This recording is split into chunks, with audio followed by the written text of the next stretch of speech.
Okay, so in that last clip, I said that I would be doing another layer at the end of the day, and right after that cut, it started raining like crazy. So this is not later the same day, this is the following day. I would suggest that if you run into those issues, just don't rush it. It wasn't worth trying to rush and have this thing pop off. So anyway, this has been sitting overnight, and all we're gonna do now that we have a nice straight piece here in the middle, we're just gonna, that's our foundation, we're just gonna keep doing more of the same all the way out to the edges. I'm gonna cut this off and just repeat. So probably not gonna talk so much for the rest of this video. This is where it gets kind of easy, and just try to do a step every day or every other day, and you'll be done before you know it.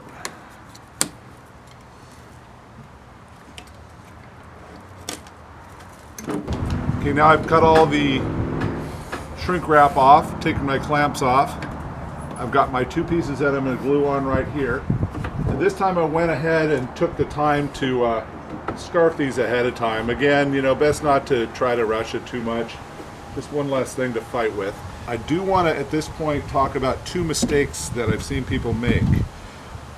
One is, I talked about it a little bit earlier, because this is got nose rocker and it's bending this way, these pieces need to be kicked in. So I need a little bit more angle right here in this little crotch of this rocker right here than I do on the rest of the board, where it's a little bit flatter. So you want to take your best guess at those angles. And then, you know, the glue is going to make up for the rest, but do the best you can. Okay, so that's one thing that I wanted to make note of, is those angles. Two, here's a big mistake that I see people do with the nose all the time. If they haven't put the angle on the strips of wood, so you have square angles, then they'll put each row on, and they'll use a big clamp like this right here. That's the sort of a normal woodworking thing, but you've got square edges, so that pressure from the clamp is that it's trying to pull those square edges together and make these perfectly flat, and this is a domed deck. So that's what, just don't put a clamp right here. You know, if you need to use little clamps here and there, like I said, use the smallest ones you own, but really this is where shrink wrap is better for that. Okay, I'm going to get some glue on this and start. No.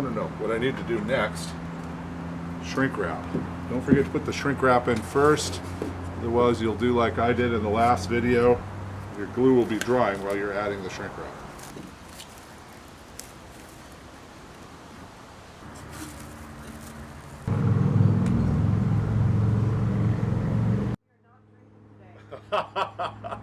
Hey Ash, you just put that's on camera. Okay. It's going. Well, it's hilarious. Thanks.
Okay, now we've completely covered the deck, and this board is very close to ready to be removed from the build table, but there's a couple of things that I want to do before that happens.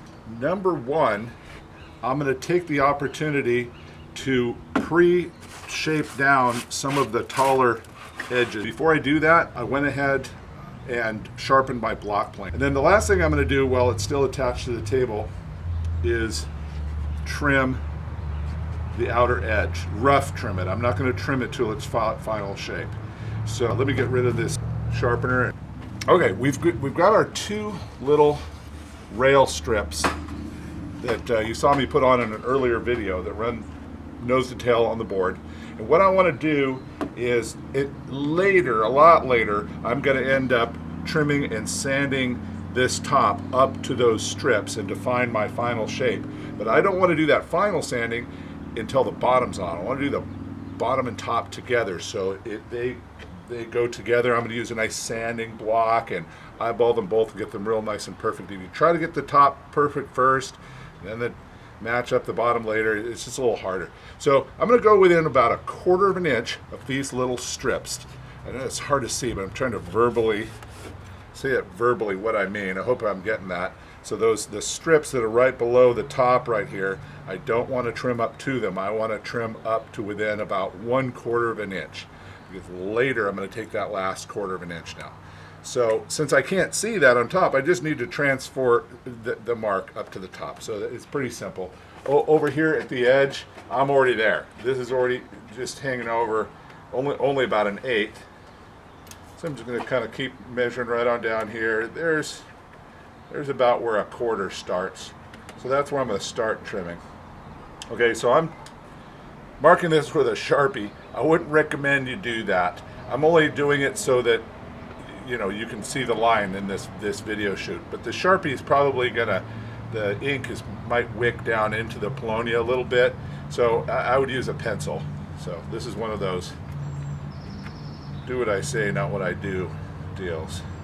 Okay, so I'm just gonna about every 4 inches check where I'm at and then mark into that 1/4 inch out mark. So right now I'm looking at 3/4 of an inch. I'm gonna come back over here and mark 1/2. Let's do about every 4 inches or so. Right here I'm looking at 1 1/4, so I'm gonna come back over here and mark 1 inch, and so on. We'll just do that all the way around both sides, and I'll have a dot every 4 inches or so and help me hold a bendy stick and just connect the dots. And that's where I'll trim.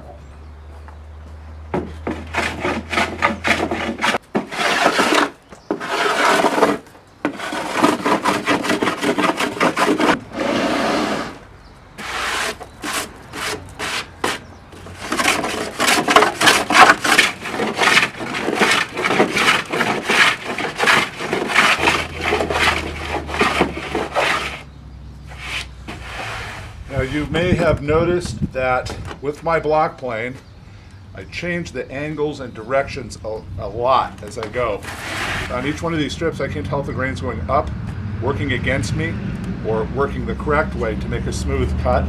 So I go back and forth to make sure I'm not digging too many big pockets in the wood. I'm going to push this back over. Another thing you may have noticed is that I'm taking my block plane at a bit of straight with the boards, but skewing it across the board at an angle. And then later I'll come back and skew back the other way, the opposite angle. And what this does two things. The skewing action, the skewing meaning not going straight against the plane, going at a bit of an angle, that gives it a little bit more of a slicing effect, and you get a lot less tear out. The reason why I go one direction then the other is that's a hundreds of year old woodworking method of getting large pieces of wood even and flat.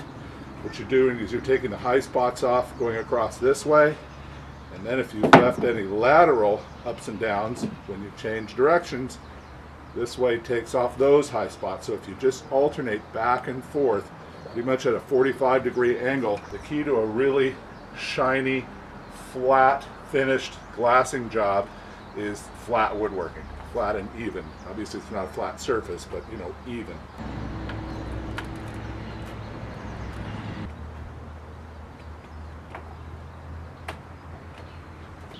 I've got a couple little clamps holding this on the dots, and we're gonna do this solo.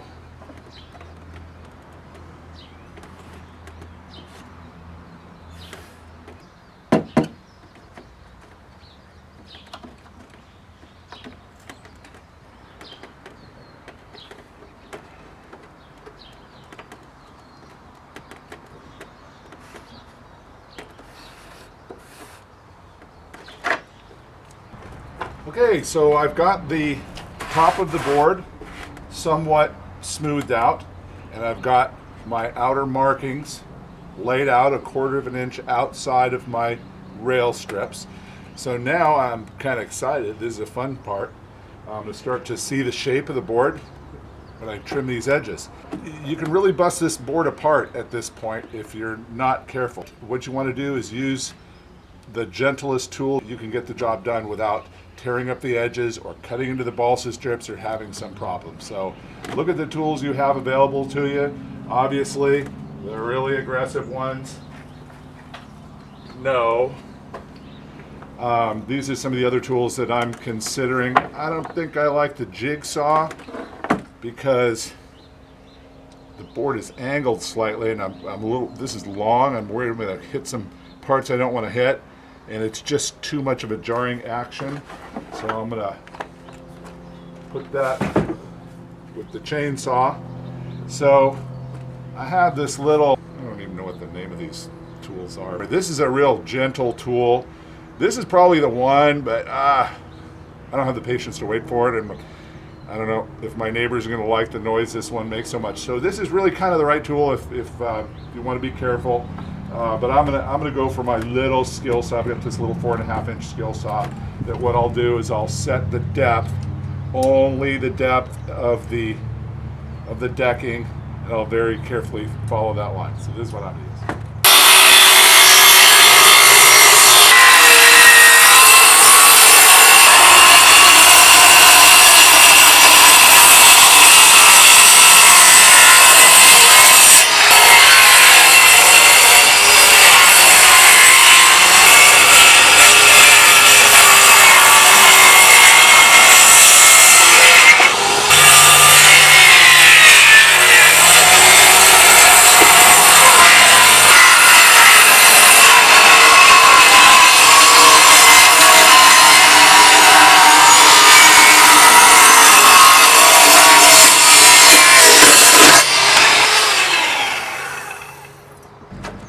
Since the nose is curved, my little skill saw at the depth that I had it didn't quite get in the corner here. So rather than reset the depth and get more aggro on it, I'm gonna more gentle approach and just finish it up with my little Japanese saw. Yeah, this is starting to look like a surfboard. So that's how you deck the top. We'll see you in the next video.